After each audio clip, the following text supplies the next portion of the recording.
Et merci Monsieur le maire surtout de nous avoir fait confiance pour mener à bien les projets que nous développons sur la commune.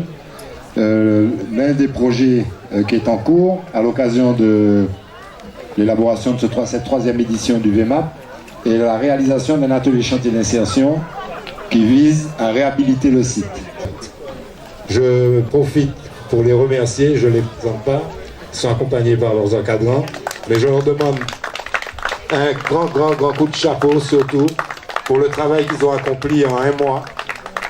On est accompagné par principalement des jeunes du Gros Morne et ils sont venus aussi, donc c'est 20 personnes, donc 40 en tout.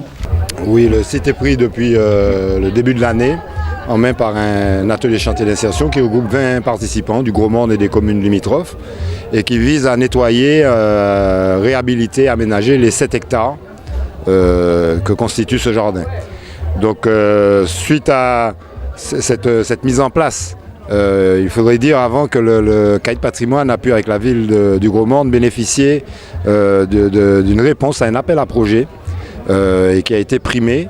Et nous sommes lauréats des pôles territoriaux de coopération économique, les premiers dans les Antilles d'ailleurs, et qui permet en fait, c'est un dispositif accompagné par l'État, la Caisse des dépôts et consignations, Cap Nord et la CTM, de mobiliser les énergies de l'économie sociale et solidaire et celles de l'économie classique pour une mutualisation d'actions et de projets afin de progresser, de développer le territoire. Alors aussi bien sous la forme du lien social, d'où les chantiers d'insertion, que sur l'expression d'activités économiques, l'artisanat, les marchés agricoles, l'alimentation, les activités gastro-alimentaires, les activités ludiques, loisirs, sport, santé, bien-être.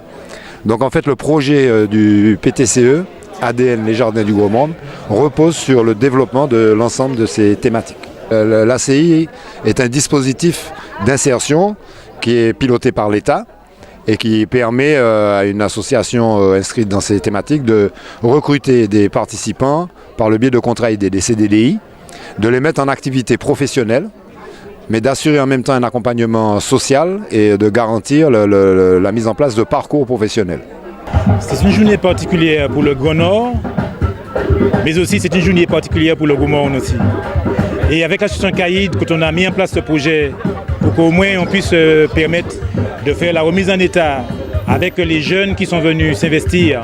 Et tout le temps on dit que les jeunes ne sont pas capables, les jeunes ne sont pas. Donc la démonstration a été faite en moins de 2 mois et la préparation de cette belle manifestation montre qu'une capacité que le Grand Nord a, mais aussi le Gros Morne, à pouvoir animer, utiliser des atouts que nous avons. Et je crois que tous, on ne peut qu'être satisfait parce qu'au fait, il y a des sites, il y a des endroits en Martinique où on peut en profiter au maximum, mais parfois on n'y croit pas. Au fait, dès notre arrivée, on a voulu reprendre ce chantier. Parce que si on est impliqué dans toutes les affaires de mon pays, beaucoup de Martiniquais me disaient que ce n'est pas normal qu'il y ait un espace au Gros Morne qui n'est pas exploité. Et une fois arrivé en responsabilité, on s'est dit comment travailler sur ce projet parce que c'est quand même 7 hectares. Et la nature, lorsque vous allez nettoyer et puis vous n'allez pas exploiter, les choses peuvent retourner en état. La nature a horreur du vide.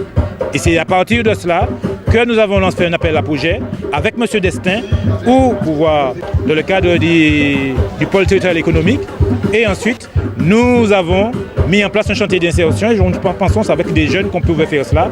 Il fallait bien que nous puissions trouver des jeunes et qui maintiennent parce qu'à terme, ce site doit s'autofinancer.